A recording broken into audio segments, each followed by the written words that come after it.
भक्त जनों ने कैसे कैसे अपने प्रभु को पाया, भक्त जनों से कैसे कैसे प्रभु ने खेल रचाया। भक्त और भगवान के प्रेम का दर्शाती नाता,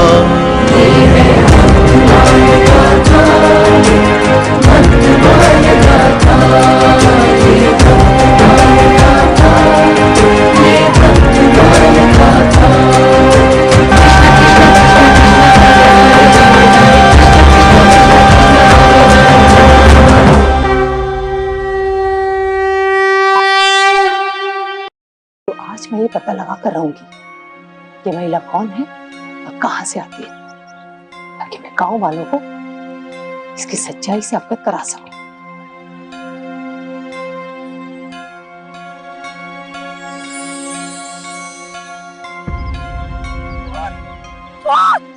माता और पुत्र के दुलार को आज मृत्यु लोक की एक महिला ने देख लिया। आने वाले समय में आपके लिए कठिनाई हो सकती है देवी, किंतु अब उसे भी अपने जीवन और सृष्टि के प्रति अपना उत्तरदायित्व समझना होगा। परंतु आज आपके मुख से यह उद्गार माता के कम और पिता के भांति अधिक लग रहे हैं। आपका कथन सत्य है स्वामी। मैं अब तक वही कर रही हूँ जो प्रत्येक माता करती है। मैंने देखा कि एक महिला राम भोला को भोजन करा रही है।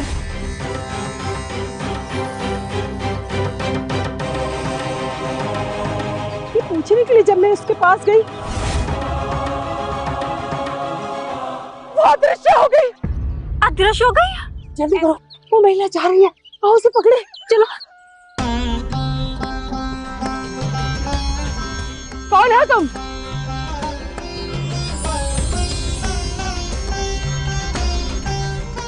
अभी तो यही थी, कहाँ गए मुगल? मैंने कहा था ना, माया भी है, प्राण बचाए। माँ तो सदैव निश्चित समय पर ही आ जाती है, किंतु वह आज क्यों नहीं आई?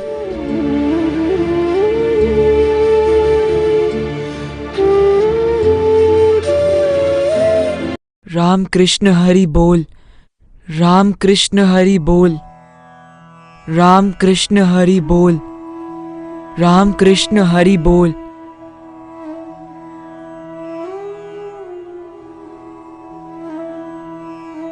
राम कृष्ण हरि बोल। मुझसे अपने पुत्र की ऐसी व्यथा देखी नहीं जा रही प्रभु। आप ही ने तो कहा था देवी कि आप उसे दूसरों पर आश्रित नहीं देख सकती, उसे पुरुषार्थी बनते हुए देखना चाहती हैं। अवश्य प्रभु, किंतु अभी वह एक नन्हा बालक मात्र है। इतनी छोटी अवस्था में उससे उसका बालपन नहीं छीनना चाहिए। नियति का प्रयोजन बहुत बड़ा है और नियति अपने साध्य को साधने के लिए समर्थ मनुष्य का ही चुनाव करती है, फिर चाहे वो कोई बालक ही क्यों ना हो। तो क्या साध्य को अर्जित करने के लिए एक बालक के बाल्य अवस्था की तिलांजलि देनी होगी? देवी, मनुष्य जब महान बनता है तब संसार में उसके कार्यों की, उसके पुरुषार्थ की चर्चा होती है। उसका बाल्यकाल कैसे और किन कष्टों में बीता, इसकी नहीं। कोई भी मनुष्य एकाएक पुरुषार्थी नहीं बनता। यह तो एक लंबी प्रक्रिया होती है जो उसके जन्म के साथ ही पनपने लगती है।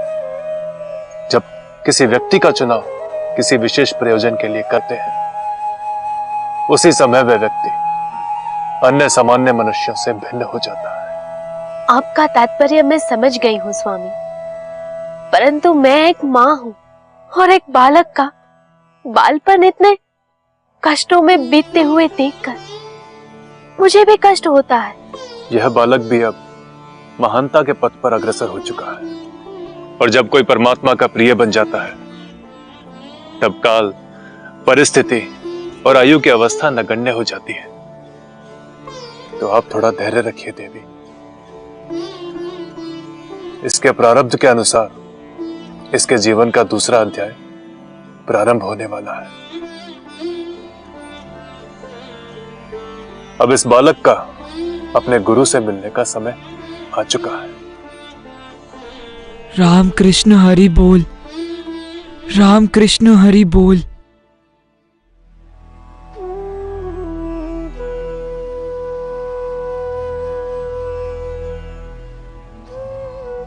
माता तो अब तक नहीं आई, सांझ भी होने वाली है। कहीं माता का हृदय परिवर्तन तो नहीं हो गया? नहीं, माता का हृदय परिवर्तन नहीं हो सकता। किंतु पिछले 2 वर्षों में ऐसा कभी नहीं हुआ कि माता भोजन के समय ना आई हो।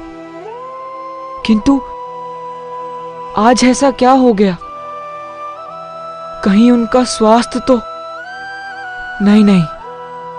हे ईश्वर, इन पिछले 2 वर्षों में मुझ अनाथ की उदर पूर्ति करने वाली माता को सदैव स्वस्थ बनाए रखना।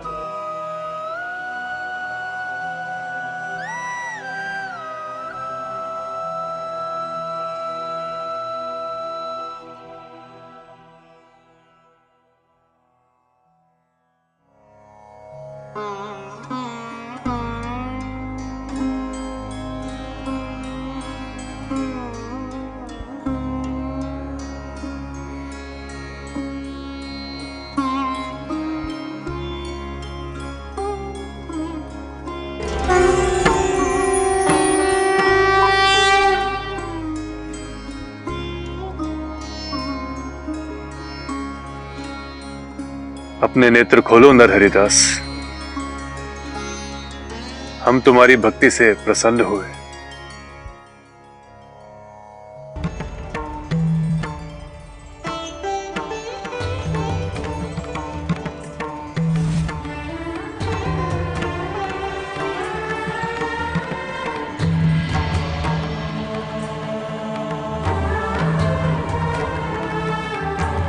प्रभु, मेरे प्रभु, मेरा जीवन धन्य हो गया। मेरे जीवन की संपूर्ण साधना सफल हो गई। मैं आपका ही ध्यान कर रहा था प्रभु। यह मेरा सौभाग्य है कि आपके साक्षात दर्शन हुए मुझे। तुम्हारी साधना और तपस्या से प्रसन्न होकर मैं तुम्हें दर्शन देने के लिए विवश हो गया। प्रभु, भगवान को भला कोई विवश कर सकता है? मैं तो एक साधारण मनुष्य हूं। भक्ति और साधना मनुष्य को असाधारण बना देती है, और एक असाधारण भक्त भगवान को भी विवश कर देता है। यह आपकी ही महिमा है प्रभु। आपके दर्शन मात्र से मेरा जीवन धन्य हो गया। किंतु आज तुम्हारे समक्ष आने के लिए मेरे पास 2 कारण है। पहला कारण ये कि मैं तुम्हें कुछ देना चाहता हूं, और दूसरा कारण ये कि मैं तुमसे कुछ लेना भी चाहता हूं। आप आदेश कीजिए प्रभु। मेरा तो संपूर्ण जीवन आपके लिए समर्पित है। आज आपके दर्शन मात्र से मेरा जीवन धन्य हो चुका है। आपकी आज्ञा शिरोधार्य है प्रभु।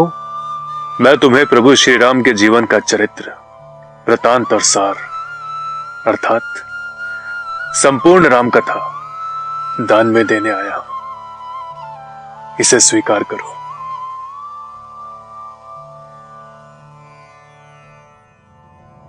मेरे हो भाग्य प्रभु।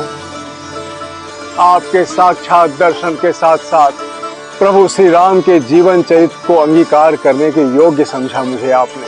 यह भी तो तुम्हारी भक्ति और साधना का ही तो फल है, क्योंकि संपूर्ण लोक के कल्याण हेतु, मानव जाति के अनुकरण हेतु, सत्य और धर्म की स्थापना, युगों युगों तक मनुष्य के मार्गदर्शन के लिए तथा चरित्र और आचरण की मर्यादा हेतु संपूर्ण सृष्टि के पालन करता मर्यादा पुरुषोत्तम भगवान श्री राम का मानस चरित्र संचारण द्वारा तुम्हें सौंप रहा। तुम अपनी काया और चेतना को स्थिर और सुदृढ़ करके इसे ग्रहण करो। जो आज्ञा प्रभु। भक्त से मिलने को यहाँ आए हैं भगवान, स्वयं चुना शिवनाथ ने देने को वरदान। मुख से बोला भी नहीं सुना यह कान, दान ले रहे राम कथा नर हरिदास महान। कई जन्म के बाद जो समझना ए ज्ञान, क्षण भर में ही दे दिया रामचरित का दान। भक्त से मिलने को यहाँ आए हैं भगवान, स्वयं चुना शिवनाथ ने देने को वरदान।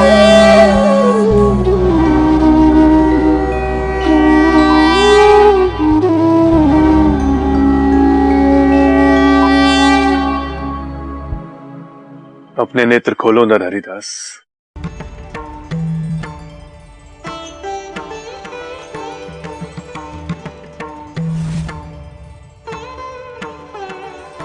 तुम्हारे मन मस्तिष्क में संपूर्णता से प्रभु श्री राम का जीवन चरित्र मानस संचारण द्वारा प्रेषित किया गया है। यह तुम्हारे मन में तो हमेशा रहेगा, परंतु अब तुम्हें इसे पूरे संसार में प्रसारित भी करना है। जो आज्ञा भगवान। इसीलिए यह जीवन चरित्र मानस जीवन चरित्र कहलाएगा। प्रभु श्री राम का जो चरित्र मेरे मन में था उसे मैंने तुम्हारे मन तक तो पहुंचा ही दिया है। अब तुम्हें इसका प्रसार पूरे संसार में करना है, ताकि संसार मर्यादा पुरुषोत्तम श्री राम के चरित्र से प्रेरणा लेकर उनके आदर्शों का पालन करे, जन जन का कल्याण हो। यह दायित्व मैं तुम्हें सौंप रहा हूं भक्त। परंतु भोलेनाथ, श्री रामचरितमानस का प्रचार प्रसार मुझे किस प्रकार करना होगा? तुम्हें इस राम कथा का ज्ञान केवल एक भक्त तक पहुंचाना है। तत्पश्चात वह भक्त स्वयं इस राम कथा का प्रसार संपूर्ण संसार में करेगा। जिस प्रकार तुम मेरे भक्त हो, उसी प्रकार उस भक्त के दायित्व का निर्वाह नियति ने तुम्हें सौंपा है। महादेव, वह कौन परम भाग्यशाली भक्त है जिसके कारण मुझे आपके साक्षात दर्शन हुए? हरिपुर ग्राम में रहने वाले एक राम भक्त बालक राम बोला को तुम्हें इस राम कथा का दान देना है। वह एक अनाथ बालक है, तुम्हें उसे अपनी शरण में लेना है। उसे वैष्णव मंत्रों से दीक्षित करके भाषा और व्याकरण का ज्ञान देकर राम कथा समझने के योग्य बनाना है। कालांतर में उसी बालक के द्वारा प्रबंध काव्य के रूप में इस राम कथा को लिपिबद्ध किया जाएगा। वह बालक अपने आप में इतना सक्षम है कि लोक कल्याण के लिए अकेला ही सारे संसार में इस राम कथा का प्रसार करेगा। इस समय वो बालक हरिपुर ग्राम के पास समाज से निष्कासित जीवन व्यतीत कर रहा है।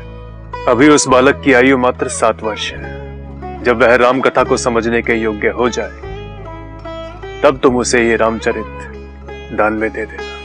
मैं अपने दायित्व का संपूर्ण रूप से पालन करूंगा भगवान। जय हो प्रभु, आपकी जय हो।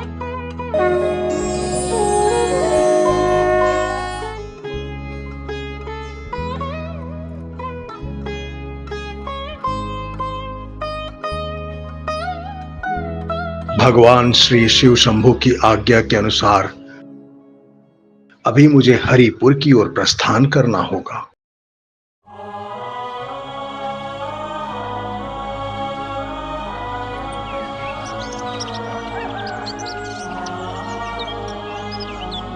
क्षमा और सरोज, तुम दोनों की बातें विस्तार से सुनने के बाद यही लगता है कि स्थिति बहुत चिंताजनक है। सत्य कह रहे हैं पंच प्रमुख, आप सत्य कह रहे हैं।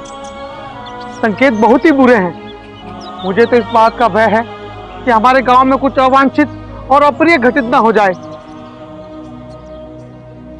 चिंता की बात यह है कि अगर वो पिशाचिनी राम बोला के पास इसी तरह मिलने आती रही तो हमें ऐसे किसी के साथ भी कोई भी दुर्घटना हो सकती है।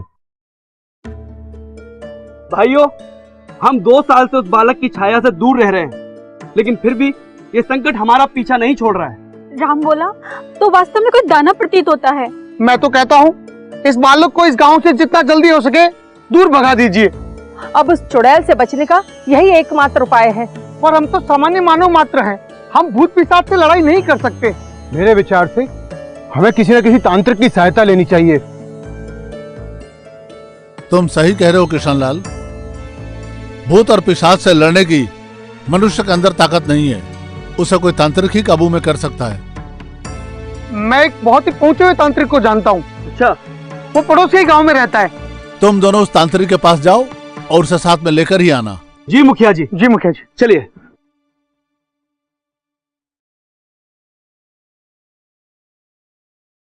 गुरुदेव, इस झोले में कुछ वस्त्र और नित्य कर्म की कुछ सामग्री है।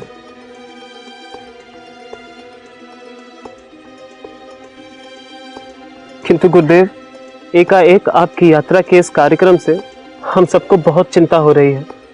आपकी अनुपस्थिति से इस आश्रम में हमारा मन नहीं लगेगा। पूर्ण, मैं भगवान भोलेनाथ की आज्ञा से अपने दायित्व का निर्वाह करने जा रहा हूं और इस आश्रम का दायित्व तुम्हें सौंप रहा हूं। मुझे पूर्ण विश्वास है कि मेरी अनुपस्थिति में इस आश्रम के संचालन का उत्तरदायित्व कुशलता पूर्वक करोगे।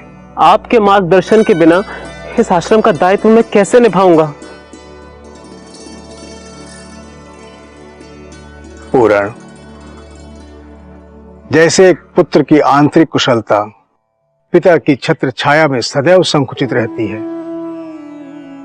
परंतु पिता के अभाव में उसका पुरुषार्थ उभर कर आता है, ठीक उसी प्रकार एक शिष्य अपने गुरु की छत्र छाया में सदैव शिष्य ही रहता है। जब गुरु अपने शिष्य को विद्यादान देकर उसे प्रशिक्षित करके अकेला छोड़ देता है, तब वह शिष्य सीखी हुई विद्या का, कौशल का कब, कैसे, कहां अपनी विद्या का प्रयोग करना है, उसे इसका भान होता है। पूर्ण, तुम ज्ञान और कौशल में पारंगत हो। अब तुम्हें स्वयं अपने विद्या का प्रयोग करना है। मैं आपके साथ चलना चाहता हूं ताकि मार्ग में साथ रहकर आपकी सेवा कर सकूं। यहां से हरिपुर की दूरी कितनी है, आपको भी इसका भान नहीं है। उसकी आवश्यकता नहीं है पूर्ण। मेरा हृदय उस बालक को देखने हेतु अधीर हो चुका है, जिसके कारण मुझे महादेव के दर्शन हुए, जिनके कारण मेरा जीवन धन्य हो गया। तुम यहां रहकर अपने उत्तरदायित्व का निर्वाह करो, मेरी यही कामना है। किंतु गुरुदेव, आप अकेले जाएंगे तो मुझे चिंता होगी। आप हम में से किसी को अपने साथ अवश्य लेकर जाइए। नहीं पूर्ण, यह मेरी अपनी यात्रा है, इसमें मैं किसी को अपने साथ लेकर नहीं जा सकता। मुझे तो यह भी भान नहीं है कि अब कब मैं चित्रकूट प्रवास पर आऊंगा। मेरी चिंता त्याग कर अपने उत्तरदायित्व का निर्वहन करो। जैसी आपकी आज्ञा करता हूं। अब मैं निश्चिंत होकर अपने प्रभु की आज्ञा का पालन करने जा रहा हूं। आज से तुम इस आश्रम के संचालक और संरक्षक हो। मेरा आशीर्वाद तुम्हारे साथ है। यशस्वी भव, कल्याण भव।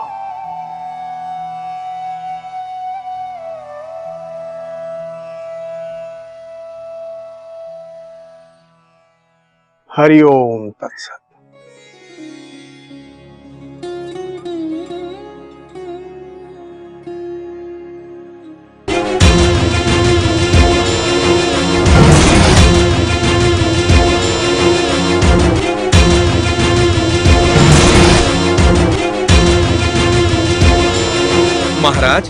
हरिपुर से ये लोग आए हैं। हमारी सहायता कीजिए महाराज, हमारी सहायता कीजिए। हम सब एक अशुभ बालक से बहुत त्रस्त हैं। अपने समीप रहने वाले सगे संबंधियों का विनाश कर रहे हैं वो। कुछ वर्ष पहले हमारे गांव की रहने वाली एक महिला जिसका नाम चुनिया था, वो पड़ोस के गांव के पंडित आत्माराम का पुत्र लेके आ गई थी। उसने कहा था, माता हुलसी ने मुझसे कहा कि उनका स्वास्थ्य ठीक होने में अभी कुछ वर्षों का समय और लगेगा और तब तक मैं इस बालक को अपने पास रख लूं। जैसे ये थोड़ा बड़ा हो जाएगा मैं उन्हें वापस लौटा दूंगी। मेरी पत्नी का स्वास्थ्य खराब नहीं है। जन्म लेते ही दुष्ट बालक ने मेरी अर्धांगिनी का जीवन निगल लिया। ना तो बालक की माता जीवित है, ना ही मुझे उससे कोई मोह है। वो अपनी जननी का हंता है, मैं उसे कदापि स्वीकार नहीं कर सकता। और उसके पिता ने भी उसका परित्याग कर दिया। लेकिन जन्म के समय तुम्हें पता चला कि ये किसी असुर रूप में पैदा हुआ। इसके मुख में 32 दंत थे।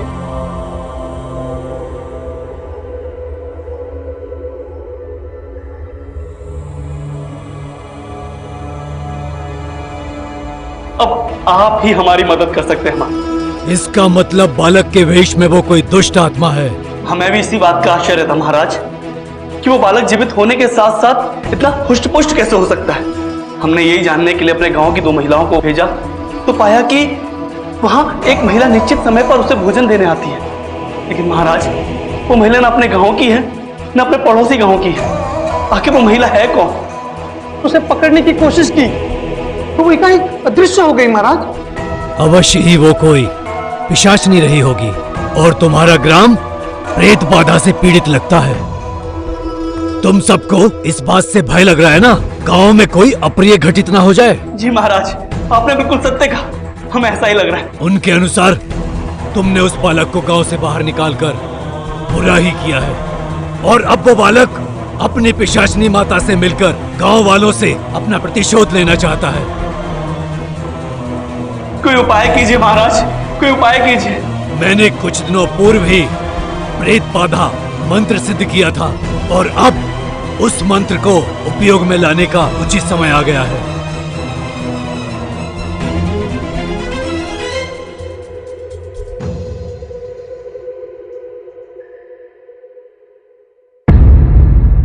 परम कृपालवे श्री सद्गुरु भगवते नमो नमः। जय श्री राधे, जय श्री कृष्ण। कल आप सब दर्शकों से प्रश्न किया था तो उसका परिणाम आप सब ने देखा। तो हमारी टीम ने परसेंटेज निकाली, वो निकली है 16% लोगों ने ठीक उत्तर दिया और 84% लोगों के उत्तर बिल्कुल गलत थे। यह है हमारे सनातन धर्म का हाल। इतना भूल चुके हैं हम अपने महापुरुषों को। केवल नाम याद है, रामायण का पाठ करते हैं, हनुमान चालीसा घर घर में पढ़ा जाता है, लेकिन नहीं पता इनके रचयिता कौन है, कैसा उनका जीवन रहा है। यही है हमारे सनातन की दुर्गति का कारण। लेकिन ये भक्तमाल धारावाहिक आपको सनातन से जोड़ने के लिए और आस्थावान बनाने के लिए आपके बीच में आए। इसको ध्यान से देखें और सबको प्रेषित करें। और दूसरा आज मैं कहना चाहूँगा, भगवान शिव जिन संत के पास आए जो गोस्वामी तुलसीदास जी के गुरुदेव बनेंगे, इनका थोड़ा सा परिचय देना चाहूँगा मैं। वो ये, जैसे संसार में एक वंश परंपरा होती है, पिता उसका पिता उसका पिता उसका पिता, ऐसे। और ये सब मनु महाराज और ब्रह्मा से सृष्टि चलती है। इसी प्रकार एक नाद रिश्ता होता है संतों में। संतों में खून के रिश्ते नहीं होते, संतों में नाद रिश्ते होते हैं, शब्द का रिश्ता, दीक्षा जो दी जाती है। तो इसको बोलते हैं हमारे यहाँ संप्रदाय या परंपरा। और संसार में जो गृहस्थ परंपरा है उसको बोलते हैं वंश परंपरा। वो बिंदु रिश्ता है, ये नाद रिश्ता है। और पुरुष के अंश से चलता है और ये गुरु के शब्द से ये वंश चलता है। इसको बोलते हैं संप्रदाय, इसी का नाम है परंपरा। तो ये संप्रदाय का अर्थ ये है कि जो संप्रदाय भगवान से प्रारंभ होता है उसको संप्रदाय बोलते हैं। अब मैं संप्रदाय के बारे में थोड़ा सा बताना चाहूंगा। श्री नर हरिदास जी जो गोस्वामी तुलसीदास जी के सदगुरुदेव भगवान बनेंगे भगवान शिव की आज्ञा से। इनके गुरु को ना मैं वंश परंपरा सुना रहा हूं। देखिए जितने संप्रदाय, जैसे रामानंद संप्रदाय है, नर हरिदास जी रामानंद संप्रदाय से है, तो रामानंद संप्रदाय के इष्ट राम जी हैं। तो जिस संप्रदाय का जो इष्ट होता है तो उसके आदि गुरु जहां से परंपरा चलती है दीक्षा की, वो भगवान होते हैं। तो रामानंद संप्रदाय के आदि गुरु भगवान राम है, सीताराम जी। और श्री संप्रदाय के आदि गुरु लक्ष्मी नारायण है। इसी प्रकार गौडेश्वर संप्रदाय है, उसके आदि गुरु श्री कृष्ण है। ऐसी हमारा निम्बार्क संप्रदाय, हमारे आदि गुरु हंस अवतार, 24 अवतारों में एक अवतार, भागवत में कथा थी। ऐसी जो शैव संप्रदाय है, उनके आदि गुरु जहां से दीक्षा प्रारंभ हुई भगवान शिव से। ऐसी शाक्त संप्रदाय है, उनकी दीक्षा भगवती दुर्गा से प्रारंभ होती है। गाणपत्य संप्रदाय है, उनकी दीक्षा गणेश जी से प्रारंभ होती है। सौर्य संप्रदाय है, उनकी दीक्षा सूर्य भगवान से प्रारंभ होती है। तो जिस संप्रदाय का जो इष्ट है, इष्ट से ही दीक्षा प्रारंभ होती है, वही होते हैं आदि गुरु। अभी देखिए रामानंद संप्रदाय है, श्री नर हरिदास जी, ये रामानंद संप्रदाय के। अब मैं इनके गुरु परंपरा बता रहा हूं, सुनिए बड़े ध्यान से, बहुत अच्छा लगेगा आप सबको। नर हरिदास जी के श्री सदगुरुदेव भगवान है अनंतानंद जी। अनंतानंद जी के सदगुरुदेव भगवान है जगत गुरु स्वामी रामानंदाचार्य। ये वही हैं जो कबीरदास जी के, रविदास जी के गुरु भी हैं। जगत गुरु श्री रामानंदाचार्य जी के गुरु है राघवानंदाचार्य जी, ये वशिष्ठ जी के अवतार माने गए हैं। और इनके गुरु हैं हरियानंद जी महाराज, हरियानंदाचार्य जी। फिर उनके गुरु हैं श्रेयानंदाचार्य जी। फिर उनके गुरु पूर्णानंदाचार्य जी। उनके गुरु चिदानंदाचार्य जी। उनके गुरु सूतानंदाचार्य जी। फिर उनके गुरु श्यामानंदाचार्य जी। फिर उनके गुरु देवानंदाचार्य जी। फिर उनके गुरु द्वारानंदाचार्य जी। फिर उनके गुरु रामेश्वरानंदाचार्य जी। फिर उनके गुरु सदानंदाचार्य जी। फिर उनके गुरु गंगाधराचार्य जी। फिर उनके गुरु बोधायन जी, जिनका एक नाम पुरुषोत्तमाचार्य जी भी हैं, जिन्होंने वशिष्ठाद्वैत दर्शन की स्थापना की। तो इन बोधायन जी के गुरु हैं सुखदेव जी, जिन्होंने राजा परीक्षित को कथा सुनाई। सुखदेव जी के गुरु हैं वेदव्यास जी। फिर वेदव्यास जी के गुरु हैं पराशर जी। श्री पराशर जी के गुरु हैं वशिष्ठ जी। श्री वशिष्ठ जी के गुरु हैं श्री ब्रह्मा जी। श्री ब्रह्मा जी के गुरु हैं श्री हनुमान जी। श्री हनुमान जी के गुरु हैं माते श्री सीता जी। और सीता माता के गुरु हैं भगवान राम। राम जी से ये परंपरा चली है दीक्षा की। राम जी ने दीक्षा सीता जी को दी, सीता जी ने हनुमान जी को, हनुमान जी ने ब्रह्मा जी को, ब्रह्मा जी ने वशिष्ठ जी को, वशिष्ठ जी ने पराशर जी को, पराशर जी ने वेदव्यास जी को, वेदव्यास जी ने सुखदेव जी को, सुखदेव जी ने बोधायन जी को, पुरुषोत्तमाचार्य जी को। ऐसी पीढ़ी दर पीढ़ी होते होते फिर राघवानंदाचार्य जी को, फिर जगतगुरु श्री रामानंदाचार्य जी को, फिर अनंतानंदाचार्य जी को, फिर नर हरिदास जी को, जो उनसे दीक्षा हुई तुलसीदास जी को। अब तुलसीदास जी जिन्होंने रामचरितमानस लिखी और नाभाजी जिन्होंने भक्तमाल ग्रंथ लिखा, ये दोनों का परस्पर क्या संबंध है, तो मैं ये बताना चाहूंगा। राघवाचार्य जी के जो वशिष्ठ जी के अवतार माने गए, इनके शिष्य हुए जगतगुरु श्री रामानंदाचार्य जी, जिनके नाम से वर्तमान में रामानंद संप्रदाय है। तो इनके शिष्य हुए हैं अनंतानंद जी। तो अनंतानंद जी के दो शिष्य हैं, एक है नर हरिदास जी जो तुलसीदास जी के गुरु हैं, और अनंतानंद जी के एक शिष्य हुए हैं श्री कृष्णदास पैहारी जी। इन्हीं श्री कृष्णदास पैहारी जी के शिष्य हुए हैं श्री अग्रदेवाचार्य जी। श्री अग्रदेवाचार्य जी के शिष्य हुए नाभा जी। तो नाभा जी के परदादा गुरु हैं अनंतानंद जी, और तुलसीदास जी के दादा गुरु हैं अनंतानंद जी। अर्थात एक ही संत तुलसीदास जी के दादा गुरु लगते हैं और नाभा जी के परदादा गुरु। तो एक पीढ़ी पहले हुए हैं तुलसीदास जी। इसलिए आपने देखा होगा नाभा जी का और तुलसीदास जी का जब मिलन होता है वृंदावन में, तो नाभा जी तुलसीदास जी को प्रणाम करते हैं। क्यों? वो एक पीढ़ी पहले, क्यों? उनके चाचा गुरु हैं। तो ये है संप्रदाय, इसको बोलते हैं संप्रदाय। और शास्त्रों में कहा दीक्षा हमेशा संप्रदाय से। राम मंत्र की दीक्षा लेनी तो रामानंद संप्रदाय से, कृष्ण मंत्र की दीक्षा लेनी है तो निम्बार्क संप्रदाय है, गौडेश्वर संप्रदाय है, इन परंपराओं के।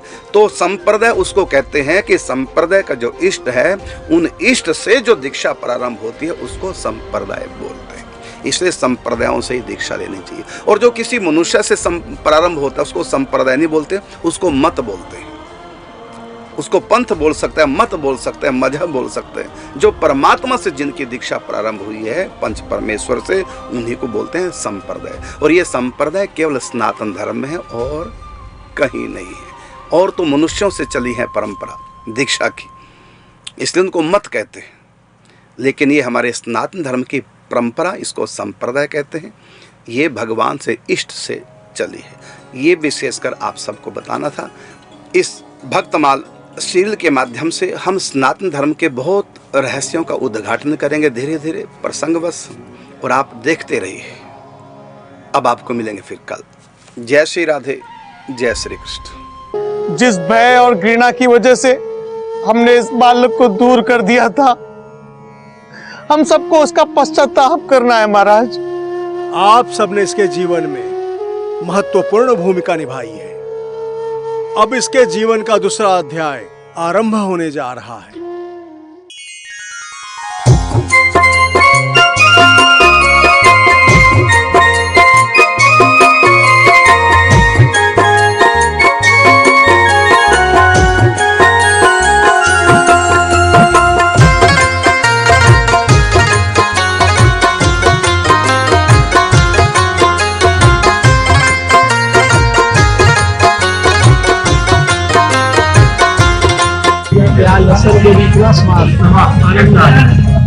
यहाँ का टेस्ट बहुत अच्छा है।